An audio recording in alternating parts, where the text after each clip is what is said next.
Hello friends, income tax के cases की series में आज जो केस हम लोग डिस्कस करेंगे वो एक बहुत ही लिमिटेड इशू पर बेस्ड है।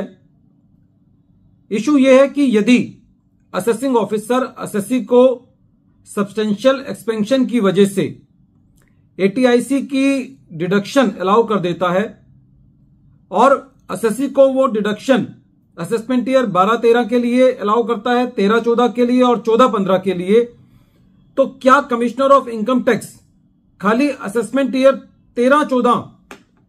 का जो डिडक्शन अलाउ किया गया है एटीआईसी में, क्या वो प्रॉपर इंक्वायरी ना करने के आधार पर उसको सेक्शन 263 के अंदर रिवाइज कर सकता है?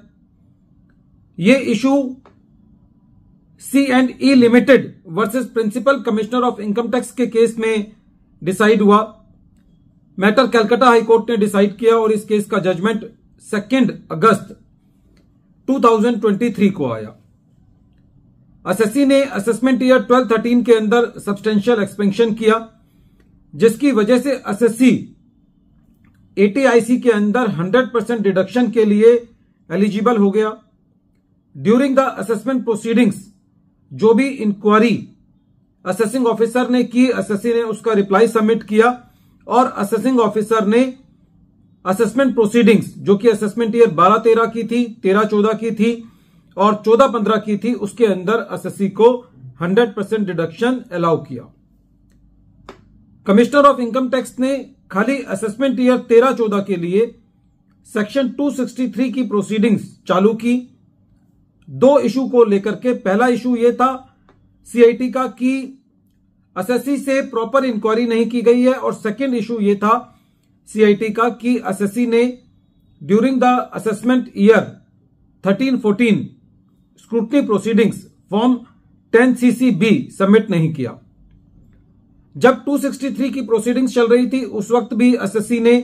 फॉर्म 10CC-B सबमिट किया, लेकिन जब 263 के अंदर असेसी का ऑर्डर रिवाइज किया गया तो वो किसी और इशू पर रिवाइज कर दिया गया जो कि 263 प्रोसीडिंग्स का पार्ट नहीं था। बाद में जब ये मैटर ट्रिब्यूनल के पास गया तो ट्रिब्यूनल ने भी अपनी फाइंडिंग ये दी कि असेसी ने फॉर्म 10CC-B फाइल नहीं किया है और इसलिए असेसी को एटीआईसी की 100% की डिडक्शन नहीं मिलनी चाहिए। हालांकि असेसी ने असेसमेंट प्रोसीडिंग्स के दौरान भी और 263 की प्रोसीडिंग्स के दौरान भी फॉर्म 10CC-B सबमिट किया था। अब इशू एक था कि क्या during the assessment proceedings assessing officer ने इंक्वायरी की और असेसी ने उसका रिप्लाई सबमिट किया, तो जब आईटीएटी ने भी असेसी की एटीआईसी की 100% डिडक्शन को डिसअलाउ कर दिया और असेसी कलकत्ता हाईकोर्ट के पास गया, तो कलकत्ता हाईकोर्ट का यह कहना था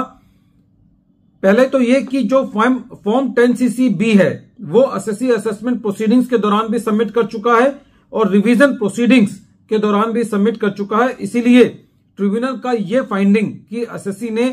फॉर्म 10CC-B फाइल नहीं किया है, इस वजह से असेसी को एटीआईसी की डिडक्शन जो कि 100% की असेसी को मिलनी चाहिए वो डिनाई नहीं की जा सकती। सेकेंड इशू जो कि प्रॉपर इंक्वायरी के आधार पर था, तो उसके लिए कलकत्ता हाईकोर्ट का यह कहना था कि जब डिपार्टमेंट ने पिछले साल में भी असेसी की एटीआईसी की 100% डिडक्शन को अलाउ किया है और उससे नेक्स्ट ईयर में भी किया है, तो खाली एक बीच वाले साल को पिक करके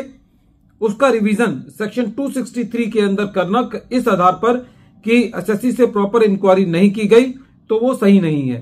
प्रेजेंट केस में असेसमेंट ईयर 12-13 पहला साल था जब असेसी ने सब्सटेंशियल एक्सपेंशन के बाद 100% डिडक्शन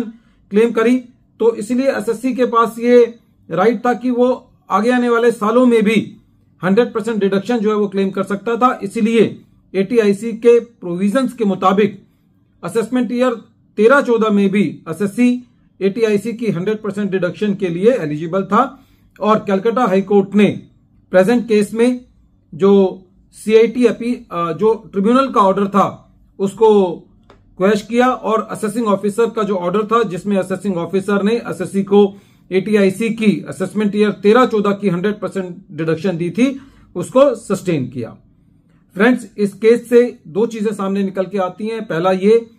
कि किस तरीके से जब कमिश्नर ने प्रोसीडिंग्स की और प्रोसीडिंग्स के दौरान उनके पास 10cc फॉर्म था, तो इतनी हायर अथॉरिटीज के ऑफिसर भी रिकॉर्ड को पूरी तरीके से एग्जामिन नहीं करते, जिससे यह पता चल पाए कि एसएससी ने फॉर्म 10cc फाइल किया है या नहीं। सेकेंडली, जब एसएससी को पिछले साल में और अगले साल के अंदर उस डिडक्शन को एग्जामिन किया जा चुका है डिटेल के अंदर, तो खाली एक पर्टिकुलर ईयर के अंदर उसकी डिडक्शन को डिसअलाउ नहीं किया जाना चाहिए। वीडियो के अंत में एक बार फिर मैं केस का नाम रिपीट कर रहा हूं। केस का नाम है C&E limited versus principal commissioner of income tax, और यह केस 460 ITR पेज नंबर 13 पर रिपोर्ट हुआ। Matter honourable Calcutta high court ने डिसाइड किया और इस केस का जजमेंट 2 अगस्त 2023 को आया। Thank you friends.